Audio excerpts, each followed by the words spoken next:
Another vein I looked at was the whole thing about what I call the fortified frontier.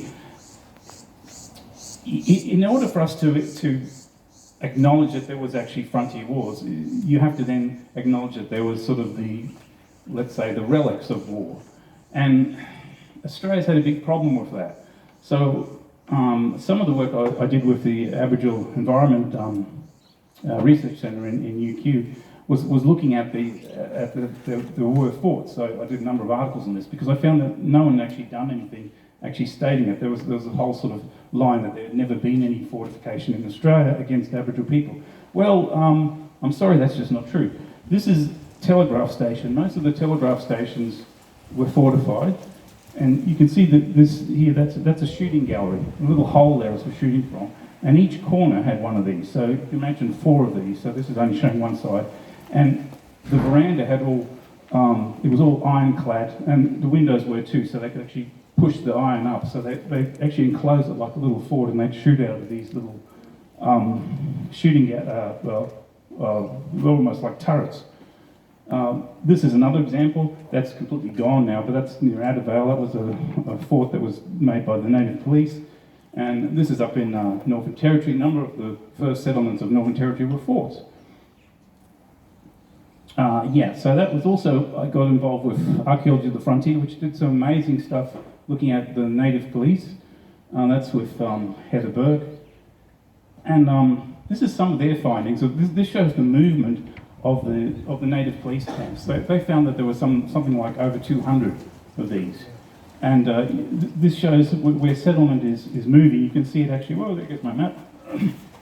You can see where the camps and the barracks were being placed, and that's just following the movement of settlement. So very much the Native Police Corps, which were like this paramilitary group that was doing a lot of the killing on the frontier, and they were basically clearing the field as settlement advanced. They were working very closely with the settlers. So out of that, I got very interested in sort of finding relics of this. The camps themselves don't leave much because they were very mobile. Like as you can see here, some of them had the equivalent of barracks, but they weren't fortified. But what we did find, I wrote a paper on this, and it was rejected when it first put it out because they thought it was a crazy idea. But I said, I've got hundreds of examples of fortified homes. And we found some, and in fact there's lots and lots of accounts when we got into it.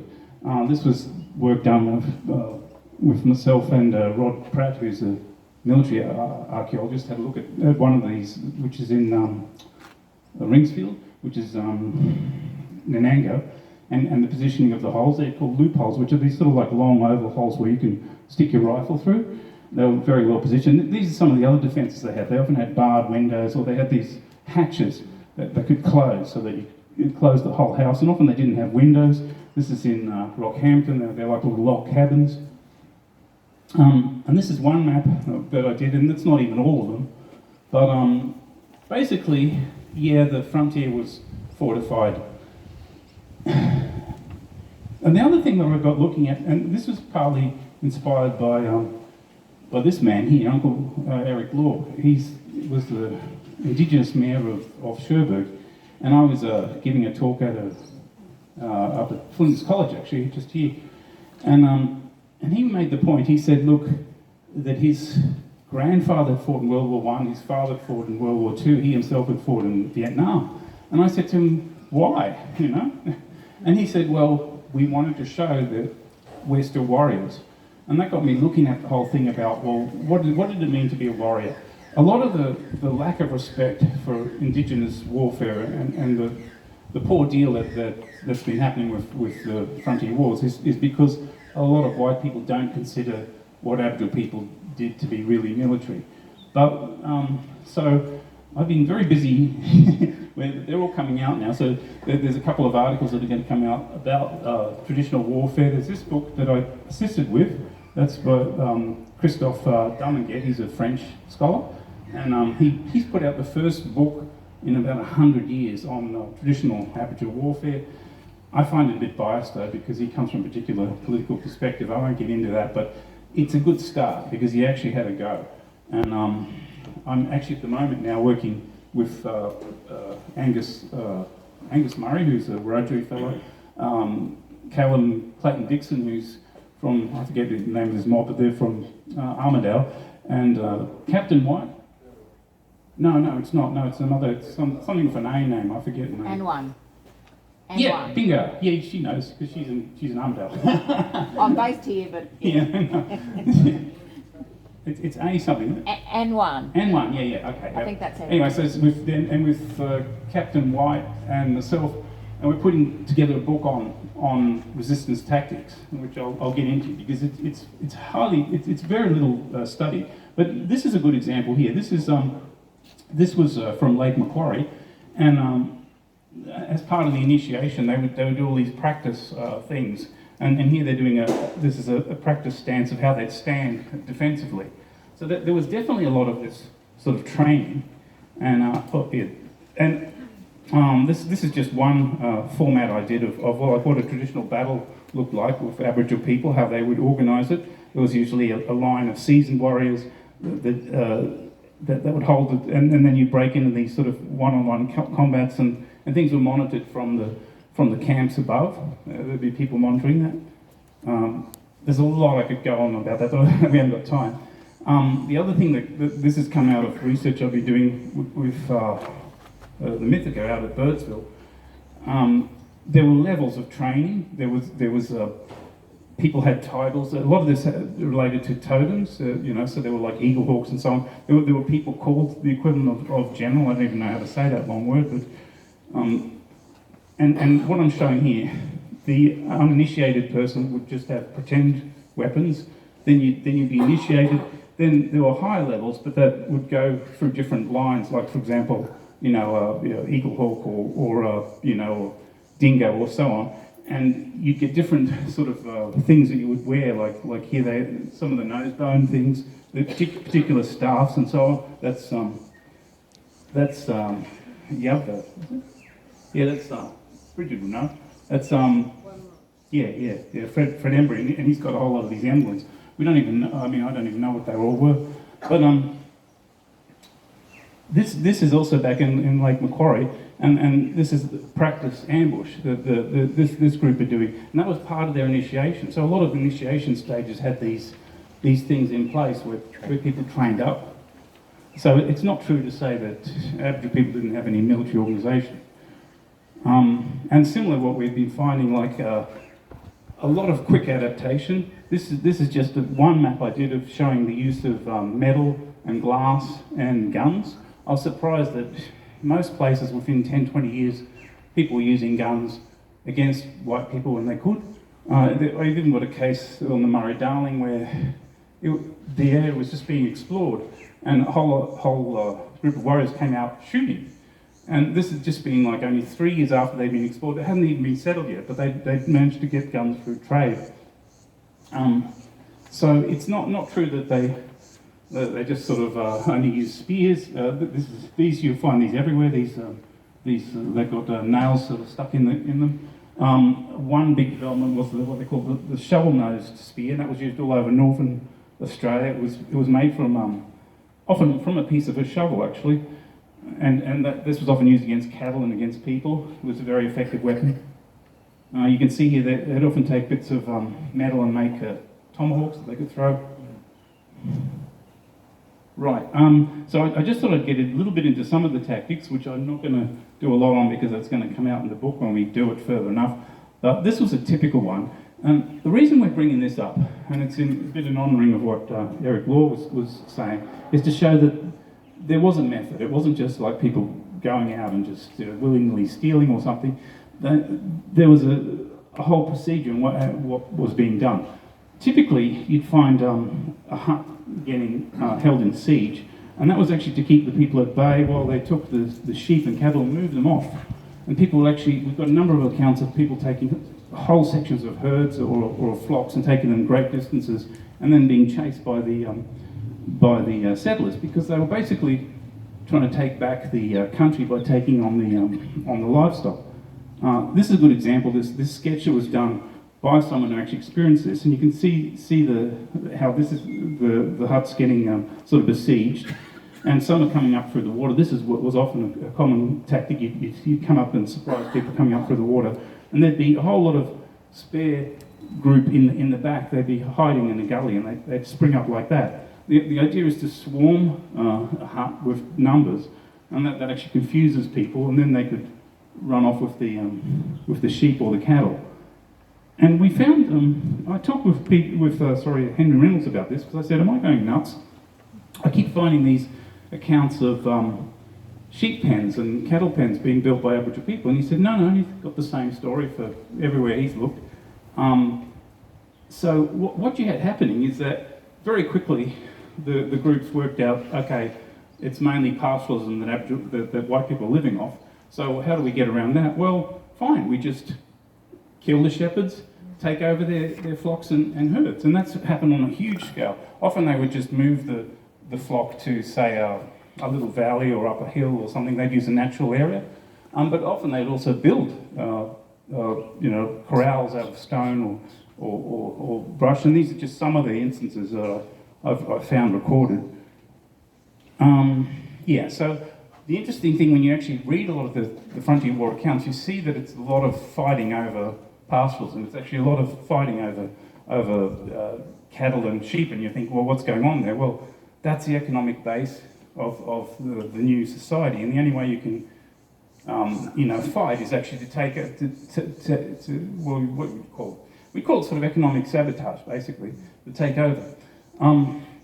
This is what typically would happen. Sometimes there'd be a herd of cattle or something on the way, and a diversion would be created, and then the group would walk off with the cattle and the sheep. I must add here, because people say, oh, but they're doing it on foot. Well, most of Asia and Africa, in fact, most of the world still does all their husbandry on foot. It's only here and there we've got lucky and we've got horses that we do it with. It's quite possible to do this, and we have many accounts of this. Aboriginal women would be stationed at different spots, and they just move the flocks. And then there'd be a fight, because what would happen is the settlers would. Sometimes this was so effective that they'd be run out. They just lost so many sheep, so many cattle. They said, "That's it, we're leaving." But other times they would try to negotiate, and it's very interesting. You often have these accounts that say, "Oh, they returned 200 sheep, or they returned so many," or otherwise they'd go chasing, and then there'd be a fight over the sheep wherever they kept the sheep. Similar. You'll find there were a lot of attacks on basically the transport routes, and that makes sense because that's where the supplies are coming in and where they're going out. We got a lot of that for when we looked at One Tree Hill, because basically all the goods are coming in on drays, which were like the equivalent of our trains. You had these huge wagons filled with, like not only the wool, but they'd also be taking things up, like everything from letters through to your kitchen sink sort of things. So these would be attacked on the way. They'd often isolate one wagon from the rest and basically sack it. And often they were able to control the roads and actually block roads so that there wasn't any communication or supply happening. Standing battles, and this happened a lot more than people realise, because people say, oh, well, they just would have done ambushes. Yeah, they did a lot of that. But there was quite a lot of these accounts where you read that they would, riders would try to attack, and then the warriors would form these arcs to fight back. And this is a fantastic painting. It's actually from North Queensland, but it shows this happening. This is a group of riders, and you can see all the men are all lined up. And you'll often read this in accounts, and some people say, oh, they must have learned that from the soldiers. No, it was very traditional. That's what you did. You lined up and you fought back. And lastly, before I get on to the rest, you'll find a lot of references to battles that happened at camps, and this was often where the massacres happened, because basically what you have is a group of white people. It could be something like 40 or 50 on horseback. They'd surround the camp and they'd attack. But the warriors were always told to line up as a defence, so that the women and children and elders could escape into the bush. And so that often the camps are situated near like rainforests or areas where they could, or rocky areas or somewhere where they could access quickly. And you often find these are reported as battles because they fought, even though it was often on a losing scale. They'd fight to the last man. And sadly, what often happens is then the native police or whoever it was, the settlers, would then just pile up all the bodies in using the campfires that were there and just burn everything there in situ. So that makes it hard for archaeology too, but we have a lot of accounts of that. Right, so now to get on to this map in the book, which Brett here has helped me with a lot. I basically did this as a sort of a starting point, if you like, because it's difficult, like, as I said, we're like 100, 200 years behind America in terms of our documenting of this sort of stuff. So what this book basically does is piece together the different accounts just for this region alone. You can see that every region in Australia, probably you could do a similar thing, and it's very sketchy at that, but let's see what we can do with that. Firstly, and it isn't in the book, but I wanted to bring this up, is the fact that exploration itself was often violent. You might know this map. This was done in 1839 by Andrew Petrie, and it became the base of Dixon's map, which is sort of one of the first maps of what's now the Sunshine Coast. You can see Maroochy and all that, see Mooloolaba. Now, Andrew did this with Indigenous guides, and the account, when you read it, what he was doing up here was he was looking for bunya plants, and this is what he wrote. I had to hit him. Stinking Jack was an elder that he had accompanying him, showing him where everything was. I had to hit him several times with the muzzle of the rifle before he would find any of the bunya plants for me. So this is his expedition, and he's up the top of he's actually up here somewhere behind. See, it says bunya lands here. So he's probably kind of around Geelong, somewhere there, where there's bunyas. And if you read the whole account, they were basically threatened, and they actually had to leave, they had to leave in a hurry. And that's an expedition. And when I started looking at a lot of the accounts of expeditions, I found this was actually quite common. They often talk about the stockade that they built around the camps. So they weren't very friendly endeavours. Here's two examples. Burke used to be called, the town of Burke used to be called Fort Burke. It was the fort of Mitchell, the explorer. This is a reconstruction that's now there, but it's, I think, probably a lot smaller than it actually was. It was known as Fort Burke for ages. This is the original Burke and Wills, where the dig tree is. That was a fort. They had a fort there. There's nothing of it left, but there's photos and that of it. And these here, you see here, he erected a stockade. I left our fortified camp. And these are all taken from the time, if you look. They're all newspaper reports of the time, and they're describing what they've got. So yeah, that's so much for exploration. Here's a good example. No, I don't have this one in the book. Simpson, who was the lands commissioner, went with Iper, who was a missionary, and one of the first sort of expeditions up around where we are now, and all the way, in fact, all the way up to Wide Bay, was done with him. But if you read the account, there's 12 of them, and they've got 4 mounted troopers. The whole thing is armed, and guess what? They hardly saw anyone. I wonder why. Whereas a year before, the missionaries decided to go up completely unarmed, and everyone said, "Oh, you're mad, you're mad." They said, "No, let's do it." And they did almost the same route. And the interesting thing was that Aboriginal people kept joining them, and at one point there were up to like 27 that were just walking with them, showing them things.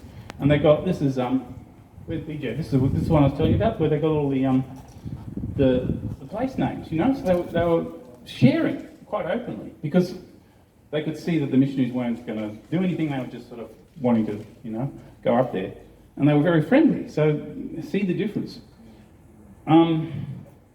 And if you have any illusions that settlement wasn't invasion, well, have a look at these maps. This was a map from 1840, 1851, and here's 1854. Can you see where we are here? You see how it's growing? You see, this is all like the no man's land, and you see this also when you look at where the first homesteads were placed. This is the northern end of Moreton Bay. Well, actually, we're up here, we're Glasshouse here. Each of these little triangles I've shown is where a homestead was. And you can see how they're all along this one track. And they're basically the front. So this is what I mean when I talked about the fortified homesteads, that basically the front line of the frontier wars was actually often settlers.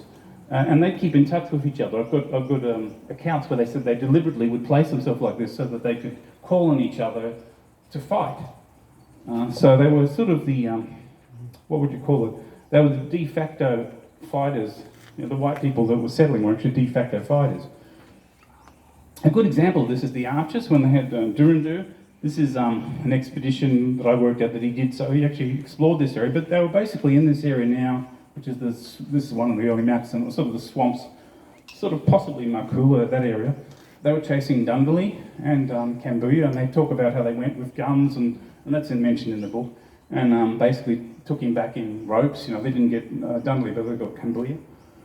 So that was kind of normal fare for these early settlers. Right, so, and I got these pictures to show, like, how did settlement happen? Well, this is basically, if you were a first settler, this is what you did. You turned up with all your stock and with your drays and your wagons and whatnot, and you'd sort of use them to make little huts. As you can see in these pictures, you see there's often women, even kids, you know. You're in the middle of the bush, basically. They would just plonk themselves down and say, right, this is ours now. And you can see where that gets a problem. This is just the border where the scenic rim is, and these are some of the traditional land holdings, and these are the pastoral ones. You see, they're basically whacked over the same areas. They're using the same mountain ridges, and these were all unfenced at the time. The original pastoral runs are just open country. In fact, they look like this. This is Cockatoo Creek in central Queensland, and see the stipules, the little dots, that's all still shrub, and everywhere there's a little box shape, that's a little hut. Now, basically, they've just got, it looks like it's all cleared, but that's just a bit more open. So basically, they put the sheep wherever the forest was a bit more open, and they'd have a corral like this, like that, and you'd have a hut near it. I think you see there's a hut there, and then there'd be a little sort of sentry box next to the corral, and that was it. You'd have these all over your property, no fence.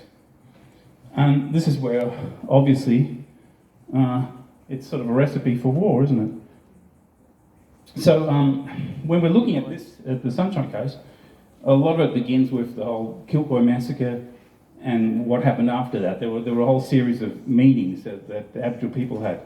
And we have this account from the escaped convict, James Davis. He talks about 14 to 15 different groups all met together to decide what to do against the whites.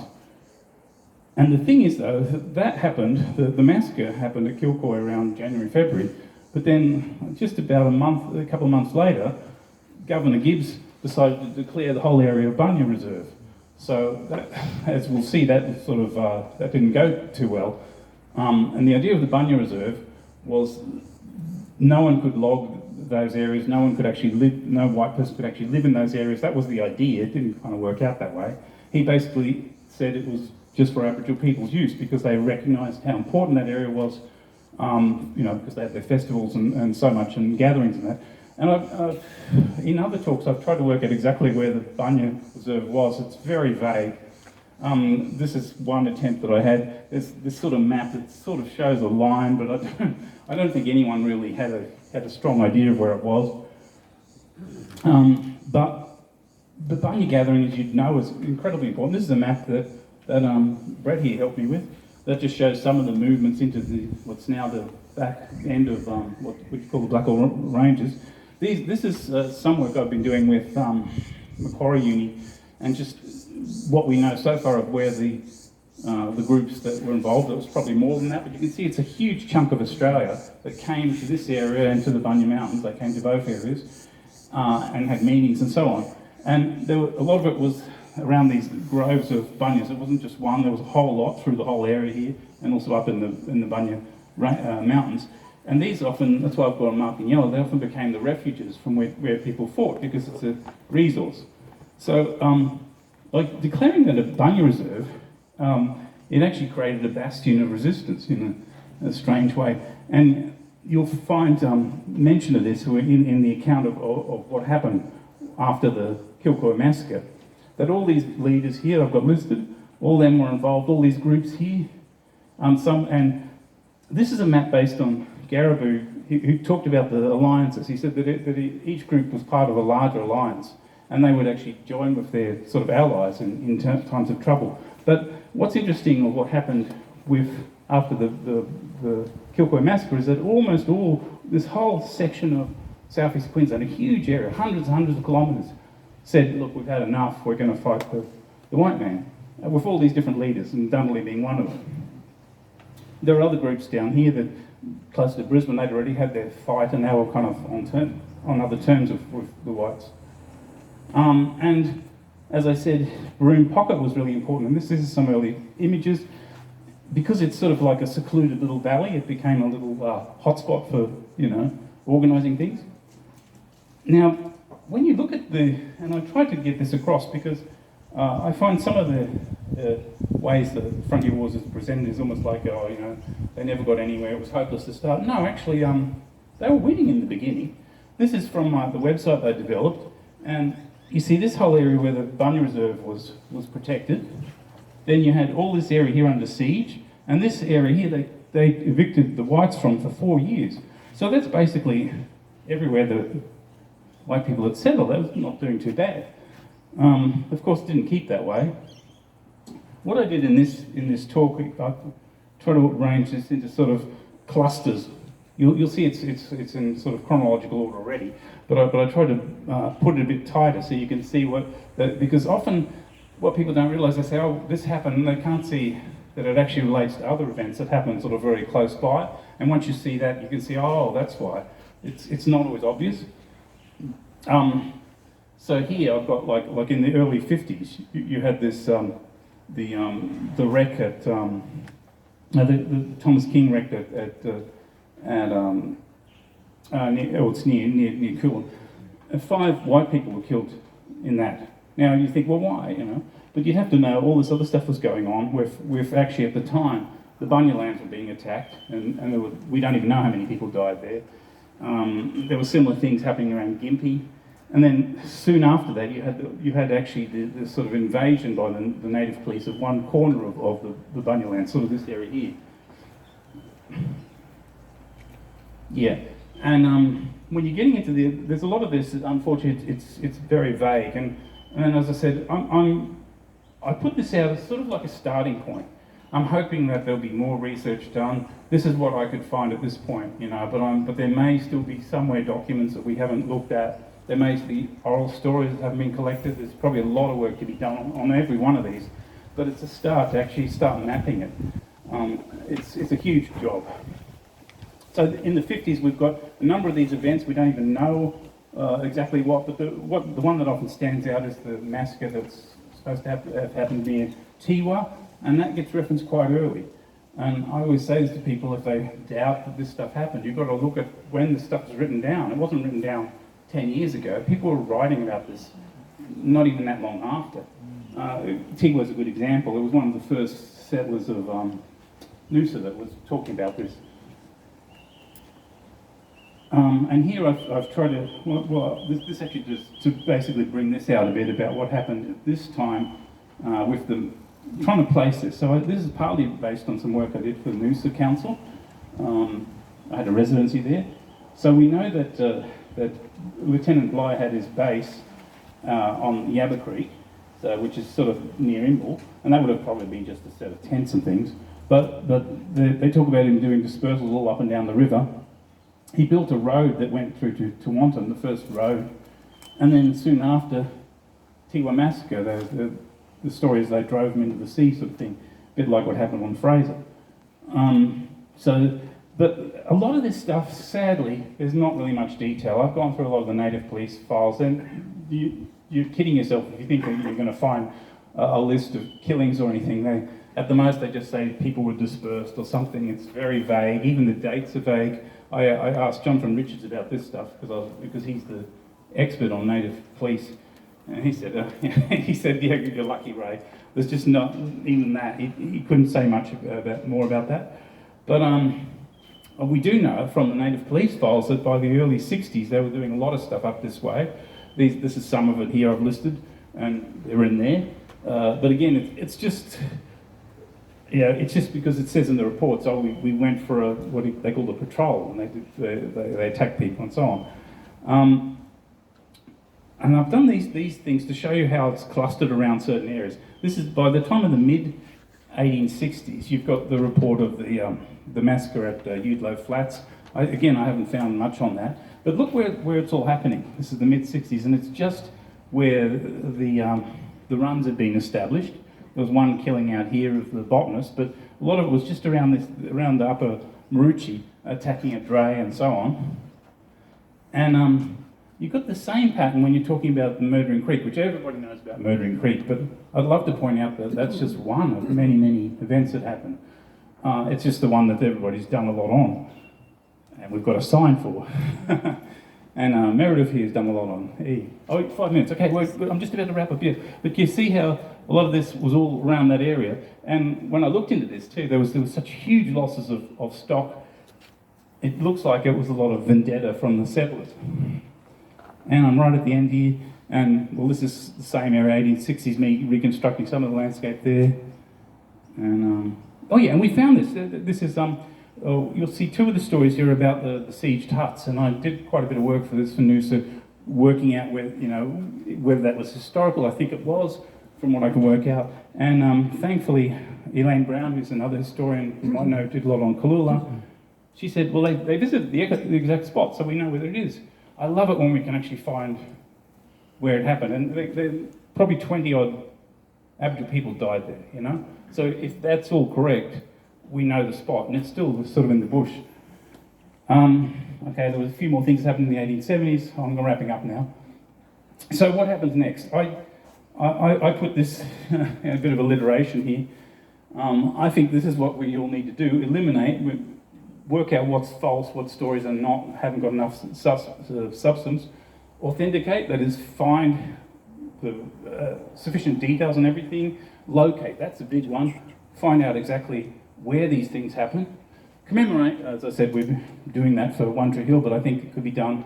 There's some people making an effort for Kilcoy, but there's a lot of other spots that could be done. And educate, obviously. Yeah. Thank you, that's it.